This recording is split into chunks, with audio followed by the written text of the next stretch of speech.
Hello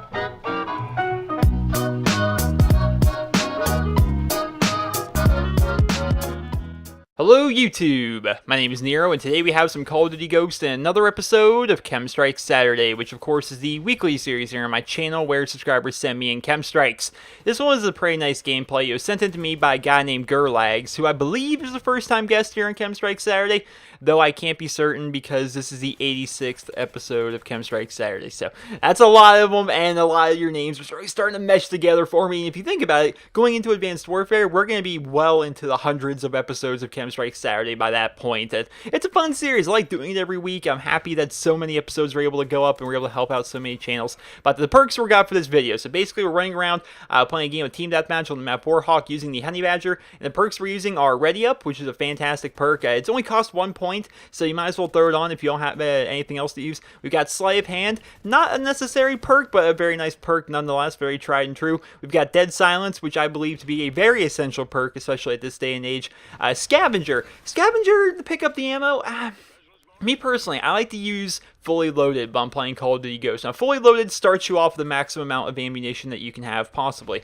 And then Scavenger, you start off with a normal amount of ammo, but you can continue to replenish your ammo and pick it up off of dead bodies that you kill. It's all personal preference for me. I would rather have fully loaded just so I have more ammo to start with.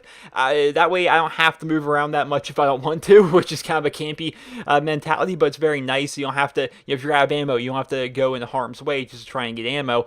You just have it because it's already on you. But we also have Focus, which is a great perk. I definitely recommend it on every single weapon with the exception of shotguns. If you're using a shotgun, there's no real point using Focus, but if you're not using a shotgun, definitely use Focus, one of the best perks in the game, as well as Hardlines. We can get his specialist bonus and possibly his KEM Strike easier. And some people kind of think of Hardlines like, oh, it only makes it so it only costs 1 less to get your KEM Strike, or only costs 1 less to get your kill streaks. Think about this though, Hardline, very nice, because if you're getting assists, every 2 assists counts as a single kill, and that's pretty fantastic. It can help you out tremendously. So I definitely recommend you guys running Hardline. If you're going to run Hardline, run it as one of your base perks. Don't run it in your specialist strike chain. Don't run it as one of the specialist bonus perks.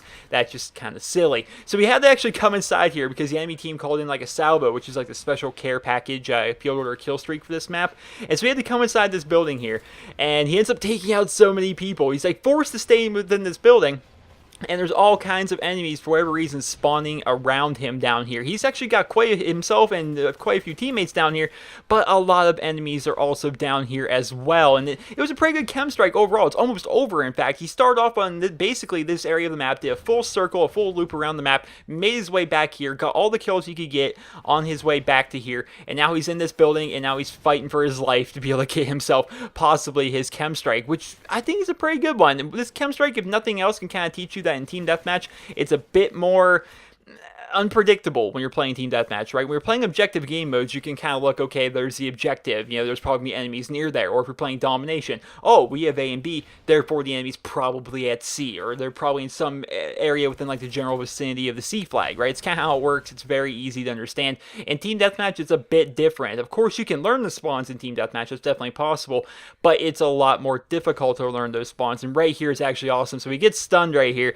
The guy stuns him again, and then he tries to jump through the door, but he still ends up getting the guy because that guy has no aim, and he ended up getting the KEM Strike as a result. That was a pretty fantastic overall KEM Strike right there. He ends up getting killed by the guy in the back building right there, which it took me, like, I kid you not, like a month to realize you could even go into that building. Like, I didn't learn about that building until like December, sometime in there. I'm like, wait, you can go in there? Because I was just running along and some guy popped his head out and killed me from there. Like, you can even go in there? I had no idea because it's just such a random obscure building in the back corner of the map. But we fast forward here towards the end of the gameplay, we have a final score of 34-5, which is a very nice score for Team Deathmatch. Of course, like the benchmark for an amazing gameplay in TDM is 40 kills, but 34-5 is a fantastic score. That's almost a 7 KD, which is very, very nice. And I hope you guys all enjoyed this episode of KEM Strikes Saturday. And if you did, please be sure to leave a rating where you guys feel the video deserves.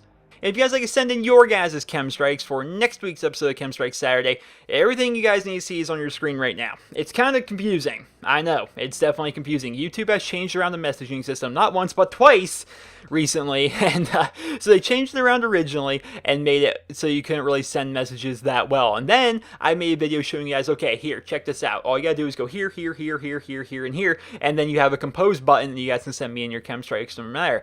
And then they changed that and got rid of the compose button after I made that video, so that video is completely irrelevant. And now it's back to the old system. It's confusing. So basically, go to my YouTube channel, hit the About Me section, hit Send Message. I'll find the folder. I'll find your videos. Don't worry. I see every single message that's sent to me. I will find it. So send in your stuff, and hopefully you can be on next week's episode of Chem Strikes Saturday. If you guys like to go ahead and check out Mr. Gerlags, you're going to find 3 videos. He has 3 videos on his channel. It's kind of weird, like, he has really good video quality, right? His gameplay was actually really, really good, and it was very enjoyable Chem Strike for me. But he has no gaming channels on his channel. He's got 3 of them. One was pretty cool. He's got a skateboarding video, and I'm kind of a fan of skateboarding, so that was kind of a cool video to watch. But he's got 3 videos on his channel. None of them are gaming. Basically, what you guys need to do is go over to his channel and tell him he needs to post. Perhaps he was kind of waiting and hopefully get on Chem Strike Saturday, kind of grow his audience a little bit before he started posting videos. I don't know what his plan is, but if you guys want to check out his channel, it's youtube.com/Gerlags, G-R-R-L-A-G-S, Gerlags. Hope you guys all enjoyed this episode of Chem Strike Saturday, and if you did, please be sure to leave a rating. Hope you guys all have a wonderful day.